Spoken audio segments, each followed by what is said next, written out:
ओम अज्ञानतिमिरन्धस्य ज्ञानाञ्जनशलाकया चक्षुरुन्मिलितं येन तस्मै श्रीगुरुवे नमः।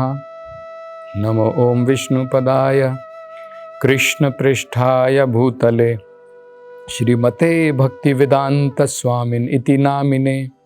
नमस्ते सरस्वती देवे गौरवाणी प्रचारिणे निर्विशेष शून्यवादी पाश्चात्य देशतारिणे। जय श्री कृष्ण चैतन्य प्रभु नित्यानंद श्री अद्वैत गदाधर श्रीवासदि गौर भक्तवृंद।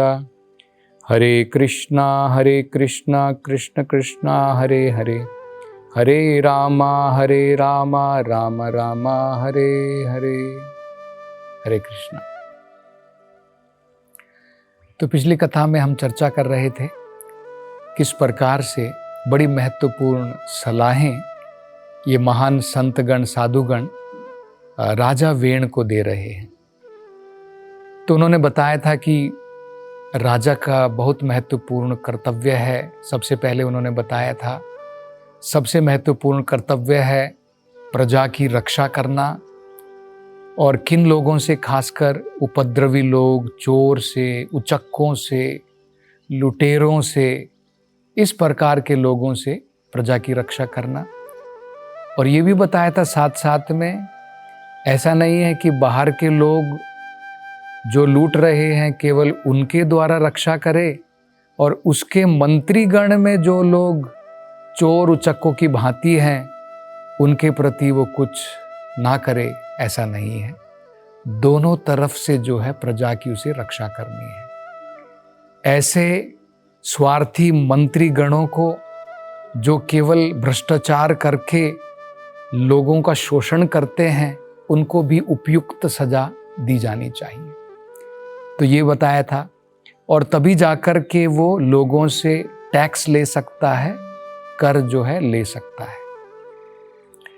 उन्होंने ये भी बताया था कि दूसरा सबसे महत्वपूर्ण कार्य राजा का या गवर्नमेंट का, सरकार का ये होना चाहिए कि वो ये देखे कि वो स्वयं भी धर्म का पालन कर रहे हैं, वर्णाश्रम धर्म का, और उनकी प्रजा भी वर्णाश्रम धर्म का सही प्रकार से पालन कर रहे। कोई ब्राह्मण कह रहा है, कोई क्षत्रिय कह रहा है, क्या ये अपने अपने व्यवसाय में लगे हैं?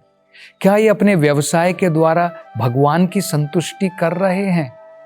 क्या ब्रह्मचारी जो कह रहा है कि मैं ब्रह्मचार्य आश्रम में, वो ब्रह्मचार्य का पालन कर रहा है? क्या गृहस्थ अपने गृहस्थ आश्रम का पालन कर रहा है? क्या सन्यासी अपने आश्रम का पालन कर रहा है? तो ये देखना भी राजा का बहुत महत्वपूर्ण कार्य है। और अगर वो ऐसा करता है तो इस जीवन में भी सुखी रहेगा और बाद में अगले जीवन में भी स्वर्ग लोकों की प्राप्ति करेगा। तीसरा उन्होंने ये भी बताया था कि ये देखना भी बड़ा महत्वपूर्ण है, सभी लोग अपने कर्म के द्वारा भगवान की संतुष्टि करें।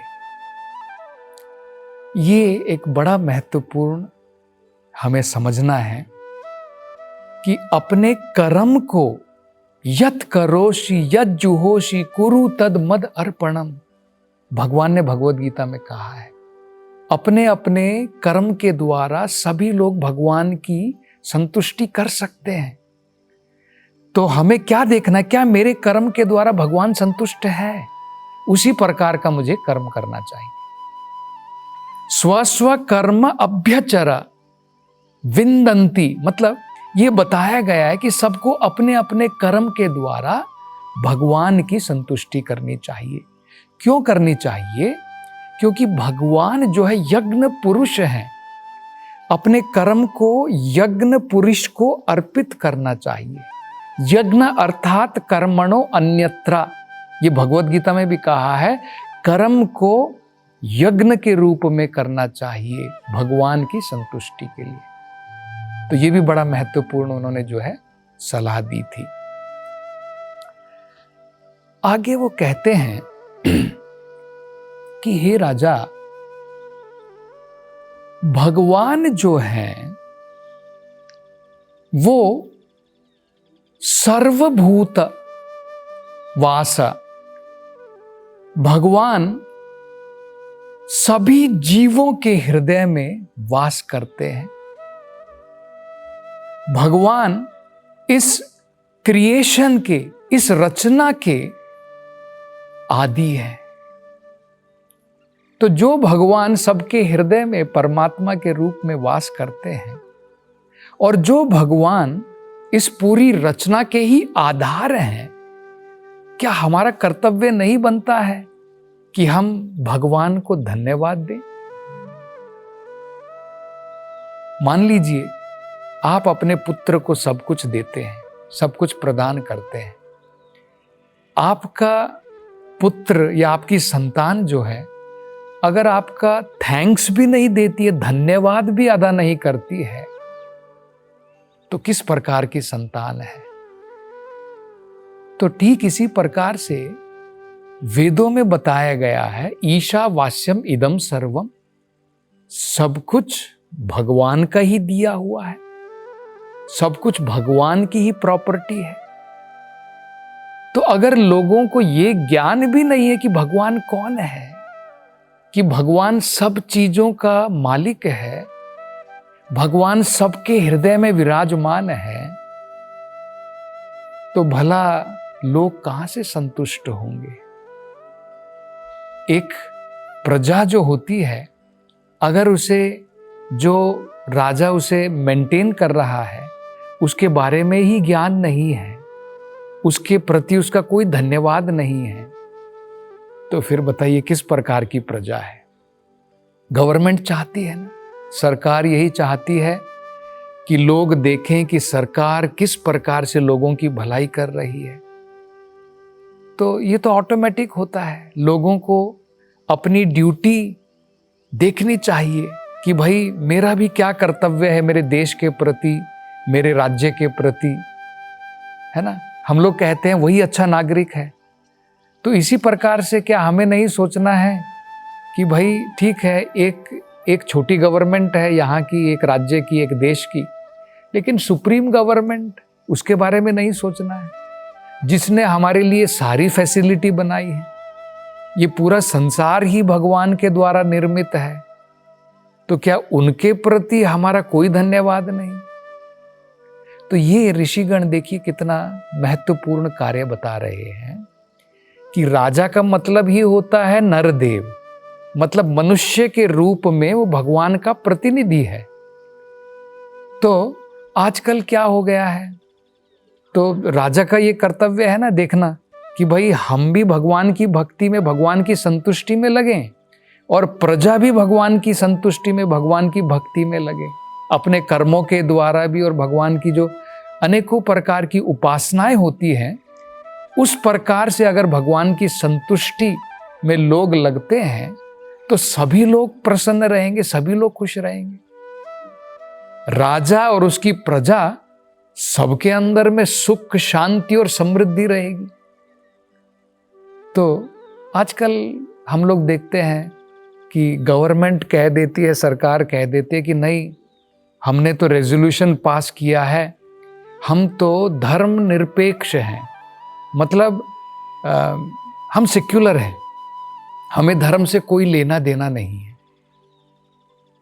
तो ना तो सरकार धर्म का पालन करती है और ना कहते कि हम बाध्य हैं, इसलिए हमें कोई, हम जो है धर्म के अंदर में हस्तक्षेप नहीं करेंगे, इंटरफियर नहीं करेंगे।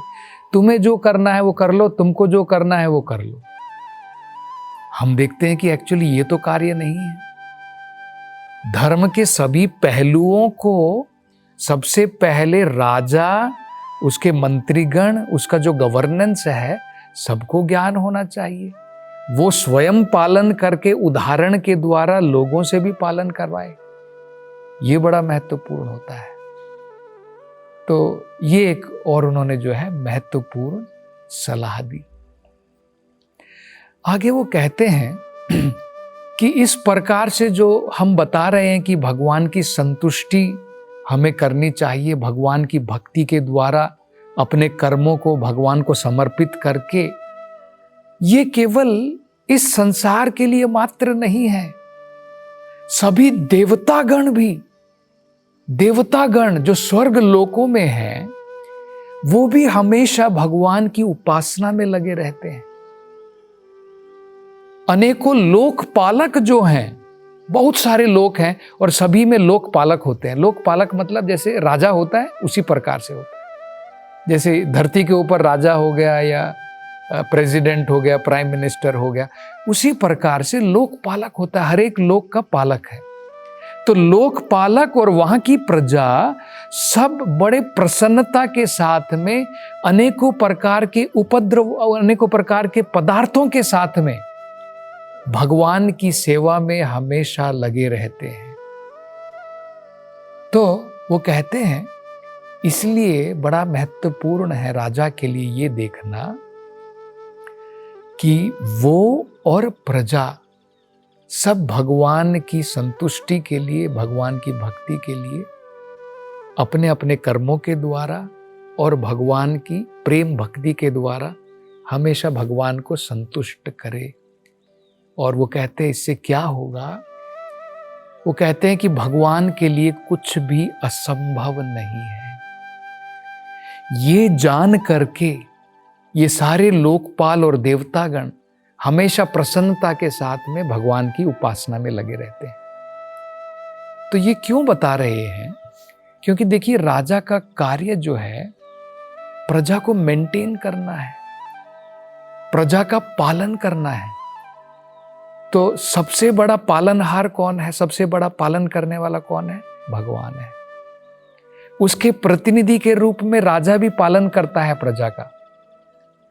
तो ये तो वेदों में बताया है, देखिए, कि अगर भगवान संतुष्ट हैं, यस्मिन तुष्टे जगत तुष्टम, अगर भगवान संतुष्ट हैं तो सारी प्रजा भी संतुष्ट हो जाएगी।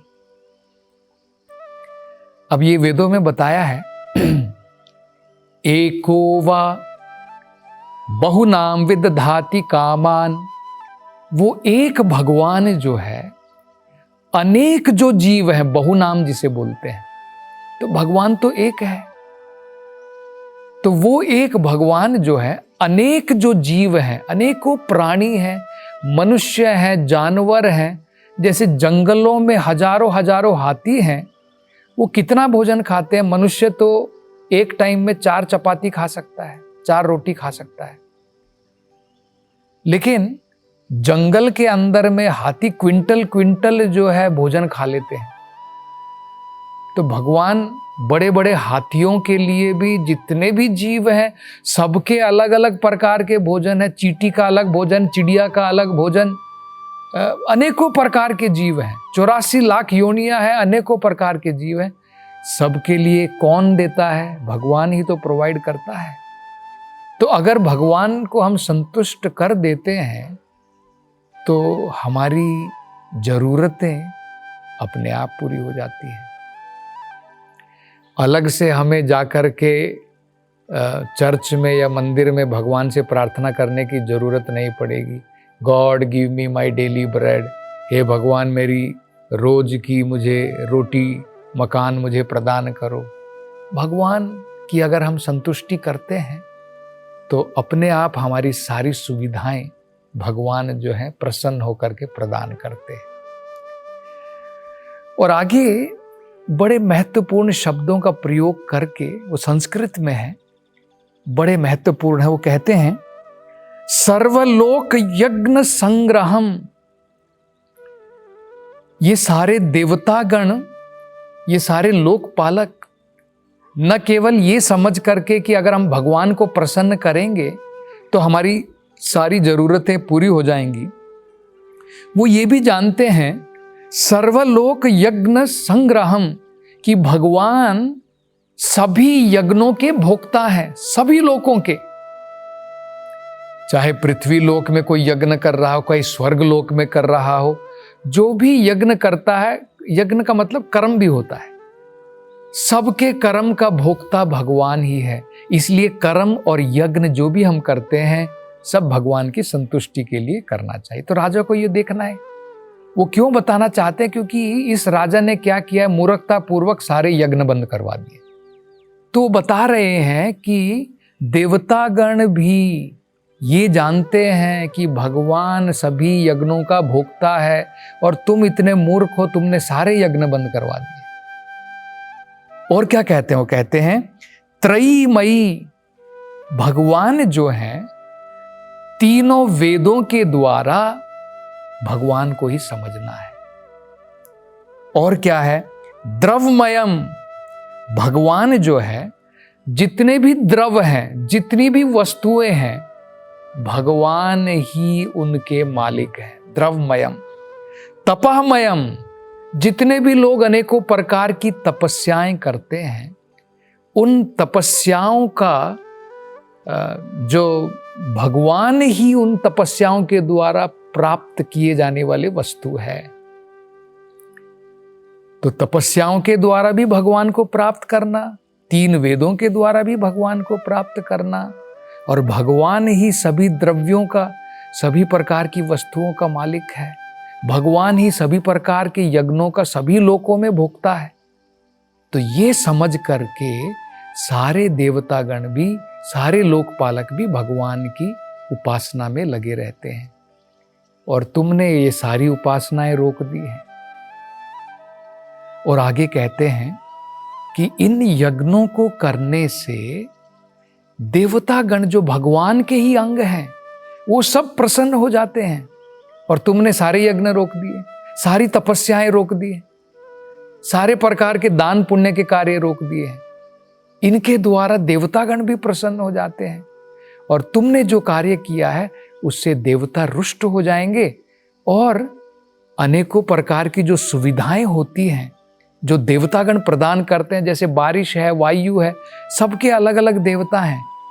तो जब भगवान की संतुष्टि के लिए यज्ञ किया जाता है, वो भी प्रसन्न हो जाते हैं और सब कुछ प्रदान करते हैं।